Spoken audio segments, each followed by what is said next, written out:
Breaking చూస్తున్నాం. కాసేపట్లో neat పరీక్ష ప్రారంభం కానుంది. దేశవ్యాప్తంగా 566 నగరాల్లో 5453 సెంటర్లలో విద్యార్థులు నీట్ పరీక్షను రాయనున్నారు. మధ్యాహ్నం 2 గంటల నుంచి సాయంత్రం 5 గంటల వరకు పరీక్ష రాయనున్నారు. తెలంగాణలో 72,507 మంది విద్యార్థులు హాజరు కానున్నారు. ఇక రాష్ట్ర వ్యాప్తంగా నీట్ కోసం 190 పరీక్షా కేంద్రాలు ఏర్పాటు చేశారు. ఇందులో భాగంగా హైదరాబాద్లోనే 62 సెంటర్లు ఏర్పాటు చేశారు. పరీక్షా కేంద్రాల దగ్గర కట్టుదిట్టమైన భద్రతా ఏర్పాట్లు చేశారు. విద్యార్థులకు ఎలాంటి అసౌకర్యం కలగకుండా అధికారులు అన్ని ఏర్పాట్లు పూర్తి చేశారు. ఇదే అంశానికి సంబంధించి ఫుల్ డీటెయిల్స్ మా ప్రతినిధి రామకృష్ణ అందిస్తారు. రామకృష్ణ.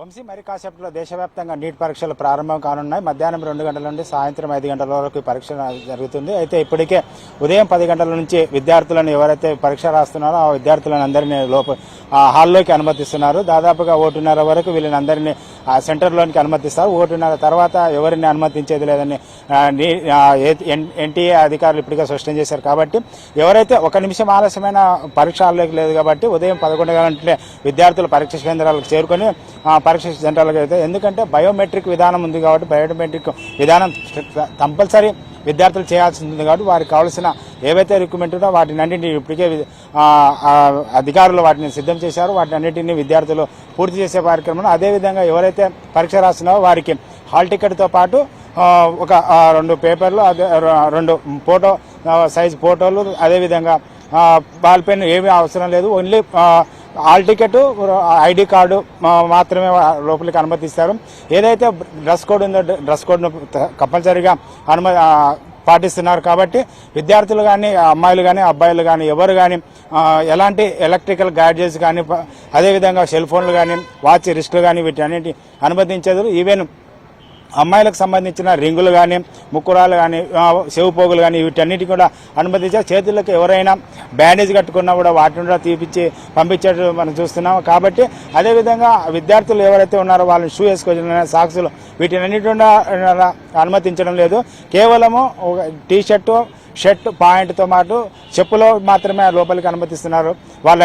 అందరినీ చెక్ చేసి లోపలికి ఇప్పటికే పంపిస్తున్నారు. మనం చూస్తున్నాం ఉస్మానియా యూనివర్సిటీ దగ్గర మనం ఉన్నాం. ఇప్పటికే దాదాపుగా విద్యార్థులందరూ హాల్లోకి వెళ్లారు. వారికి ఇక్కడ మనం చూస్తున్నాం. అదేవిధంగా భద్రతా పరంగా చూసుకుంటున్నైతే ప్రతి సెంటర్ల వద్ద అధికారులు ఇప్పటికే 3 అంచెల భద్రతా ఏర్పాట్లు చేశారు. ఎవరికి ఎలాంటి ఇబ్బంది లేకుండా విద్యార్థులు ఎవరైతే పిల్లల్ని తీసుకురావాలని చూస్తున్న విద్యార్థుల తల్లిదండ్రులు కానీ వారి బంధువులు కానీ వస్తారు. కాబట్టి సెంటర్ వద్ద గుమిగూడడం వల్ల కొద్దిగా 5 నిమిషాలు లేట్ అయినా కూడా లోపలికి వెళ్లేందుకు విద్యార్థులు ఇబ్బంది పడతారు. కాబట్టి ఎవరైతే ఉన్నారో వాళ్ళందరినీ హాల్లో దాదాపుగా 100 మీటర్కు దూరంగానే వారిని తల్లిదండ్రులను కానీ విద్యార్థులకు ఎవరైతే బంధువులు వస్తున్నారో విద్యార్థులు ఎమ్మడి వారిని లోపలికి పంపించారు. కేవలం విద్యార్థులు మాత్రమే లోపలికి పంపిస్తున్నారు.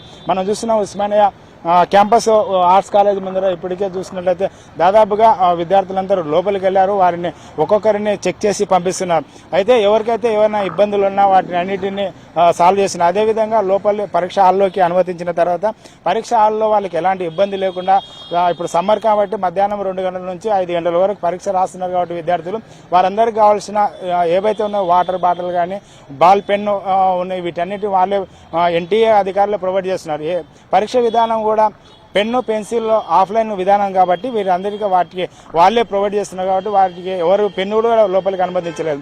ఏదైతే అదేవిధంగా ప్రతి సబ్జెక్టులో మనం చూస్తున్నట్టయితే విద్యార్థులకి ఫిజిక్స్ కానీ, కెమిస్ట్రీ, బయాలజీ ఇలా సబ్జెక్టులో ప్రతి సబ్జెక్టులో దాదాపుగా 45 మార్కులు ఉంటాయి.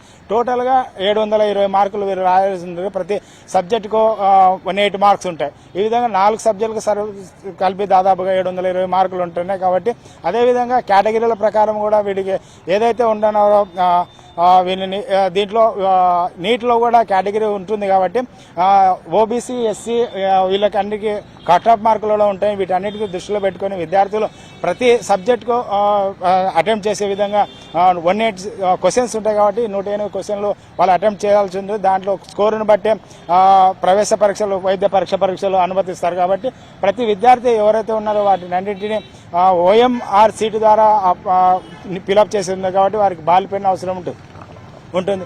అలాంటి వాళ్ళకి అన్ని అక్కడే హాల్లోనే ప్రొవైడ్ చేస్తున్నారు. అదేవిధంగా ఎవరు విద్యార్థులు కూడా ఆలస్యంగా రావడం వల్ల ఇబ్బంది పడతారు, టెన్షన్ పడతారు. కాబట్టి ప్రతి విద్యార్థి త్వరగా సెంటర్కు చేరుకోవడం వల్ల ప్రశాంతంగా ఎగ్జామ్ రాసేది ఉంటుంది. కాబట్టి ప్రతి ఒక్కరు అదే విధంగా ఎగ్జామ్ రాసి అదేవిధంగా రాష్ట్ర వ్యాప్తంగా దాదాపుగా చూసుకున్నట్లయితే 190 సెంటర్లు ఏర్పాటు చేశారు. 72,000 మంది విద్యార్థులు. ముఖ్యంగా తెలంగాణ రాష్ట్రంలో దాదాపుగా అత్యధికంగా హైదరాబాద్ నగరంలోనే విద్యార్థులు ఎక్కువ రాస్తున్నారు. దాదాపు వీరందరి కోసం 62 సెంటర్లు ఏర్పాటు చేశారు. 26,000 మంది హైదరాబాద్ పరిసర ప్రాంతాల్లో ఏర్పాటు చేస్తున్నారు. అదే ఉస్మానియా క్యాంపస్లో చూసుకుంటే దాదాపుగా ఇక్కడ 8 సెంటర్లు ఏర్పాటు చేశారు. అదేవిధంగా నగరంలో 62 సెంటర్లు ఉన్నాయి ప్రత్యేకంగా వీరందరి కోసం. కాబట్టి విద్యార్థులు ఎవరికైనా ఎండాకాలం సమ్మర్ కాబట్టి 11 గంటల లోపల త్వరగా రావడం వల్ల అదేవిధంగా ఎవరికి ఇబ్బంది లేకుండా ఉంటుంది. కాబట్టి ట్రాఫిక్ ఇబ్బంది లేకుండా దాదాపుగా 3 గంటల నుంచి 11 గంటల నుంచి అనుమతిస్తున్నారు. కాబట్టి ప్రతి ఒక్క విద్యార్థి త్వరగా ఎగ్జామ్ హాల్కు చేరుకున్నట్లయితే ఎగ్జామ్ రాసేందుకు వీలుగా ఉంటుంది. 1:30 తర్వాత వీరందరికీ అనుమతి లేదు. కాబట్టి ప్రతి ఒక్కరు 1:30 లోపలనే రావాలని సూచిస్తున్నారు అధికారులు. అదేవిధంగా 2 గంటల నుంచి 5 గంటల వరకు పరీక్ష రాయనున్నారు. వంశీ. Right RK.